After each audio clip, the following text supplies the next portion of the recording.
ನಾರದರು ನಮ್ಮ ಹಿಂದೂ ಪುರಾಣಗಳಲ್ಲಿ ಸಾಮಾನ್ಯವಾಗಿ ನಾರದರ ಪಾತ್ರವಿರುತ್ತೆ.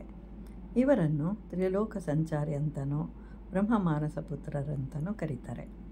ಮಹಾಭಾರತದಲ್ಲಿ ನಾರದರು ಸ್ವತಃ ಅವರೇ ವ್ಯಾಸರಿಗೆ ತಮ್ಮ ಜನ್ಮ ರಹಸ್ಯವನ್ನು ಹೇಳ್ತಾರೆ.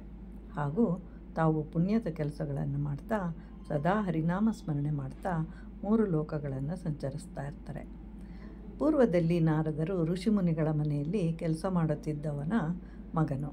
ಒಂದು ಸಲ ಋಷಿಮುನಿಗಳು ಆಚರಿಸ್ತಾ ಇದ್ದಂತಹ ಚಾತುರ್ಮಾಸ್ಯ ಆಚರಣೆಗೆ ಬೇಕಾದ ಎಲ್ಲ ರೀತಿಯಾದ ಸಹಾಯವನ್ನು ಮಾಡ್ತಾನೆ. ಇದರಿಂದ ಸಂತೋಷಗೊಂಡ ಋಷಿಗಳು ಅವನಿಗೆ ಹರಿಯ ಬಗ್ಗೆ ಜ್ಞಾನವನ್ನು ಬೋಧಿಸ್ತಾರೆ. ಇದರಿಂದ ವಿಷ್ಣುವಿನ ಬಗ್ಗೆ ಜ್ಞಾನ ಉಂಟಾಗುತ್ತೆ. ಒಂದು ದಿವಸ ನಾರದರ ತಾಯಿ ಹಾವು ಕಚ್ಚಿ ಸಾಯ್ತಾಳೆ. ಇದರಿಂದ ಮುಕ್ತಿ ಪಡೆಯಲು ತಪಸ್ಸನ್ನು ಆಚರಿಸ್ತಾರೆ. ಆಗ ಅವರಿಗೆ ರೂಪವೊಂದು ಗೋಚರಿಸುತ್ತೆ. ಆದರೆ ಕೂಡಲೇ ಮಾಯವಾಗುತ್ತೆ. ಇದೇನಿದು ಹೀಗಾಯಿತು ಅಂತ ಅಂದ್ಕೊಳ್ತಿರುವಾಗ ಅಶರೀರವಾಣಿಯೊಂದು ಕೇಳಿಸುತ್ತೆ. ನಿನಗೆ ಈ ಜನ್ಮದಲ್ಲಿ ಮುಕ್ತಿ ಸಿಗೋದಿಲ್ಲ, ಆದರೆ ನನ್ನ ದರ್ಶನ ಭಾಗ್ಯದಿಂದ ನಿನ್ನ ಸಂದೇಹಗಳೆಲ್ಲವೂ ನಿವಾರಣೆಯಾಗತ್ತೆ. ಭಕ್ತಿ ಭಾವನೆ ಇರುತ್ತೆ. ಈ ಶರೀರ ತೊರೆದ ಬಳಿಕ ನನ್ನ ಬಳಿಗೆ ಬರ್ತೀಯಾ ಅಂತ ಹೇಳುತ್ತೆ.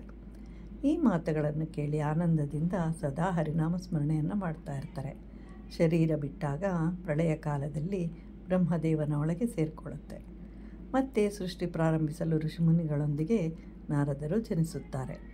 ಆದ್ದರಿಂದ ಇವರನ್ನು ಬ್ರಹ್ಮಮಾನಸ ಪುತ್ರರು ಅಂತ ಹೇಳ್ತಾರೆ. ಯಾವಾಗಲೂ ಹರಿನಾಮ ಸ್ಮರಣೆಯನ್ನು ಮಾಡ್ತಾ ಇರ್ತಾರೆ. ಆಗ ಅವರಿಗೆ ವಿಷ್ಣುವಿನ ದರ್ಶನವಾಗ್ತಾ ಇರುತ್ತೆ.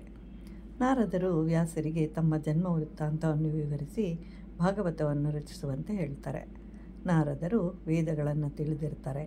ದೇವತೆಗಳು ನಾರದರನ್ನು ಕೇಳ್ತಾ ಇರ್ತಾರೆ. ಶಿಕ್ಷ, ಕಲ್ಪ, ವ್ಯಾಕರಣ ಪಂಡಿತರು, ನೀತಿವಂತರು, ಜ್ಞಾನಿಗಳು, ಕವಿ, ಬೃಹಸ್ಪತಿಯ ಸಂದೇಹಗಳನ್ನು ಕೂಡ ನಿವಾರಿಸುವಂತಹ ಪ್ರತಿಭಾಶಾಲಿ, 3 ಲೋಕಗಳನ್ನು ದಿವ್ಯ ದೃಷ್ಟಿಯಿಂದ ನೋಡಬಲ್ಲರು, ರಾಜನೀತಿ ನಿಪುಣರು, ಸಕಲ ಶಾಸ್ತ್ರಜ್ಞರು, ಯುದ್ಧ ವಿದ್ಯೆ, ಸಂಗೀತ ನಿಪುಣರು, ಹೀಗೆ ಅವರಿಗೆ ತಿಳಿಯದ ವಿದ್ಯೆಯೇ ಇಲ್ಲ ಅಂತ ಹೇಳಬಹುದು.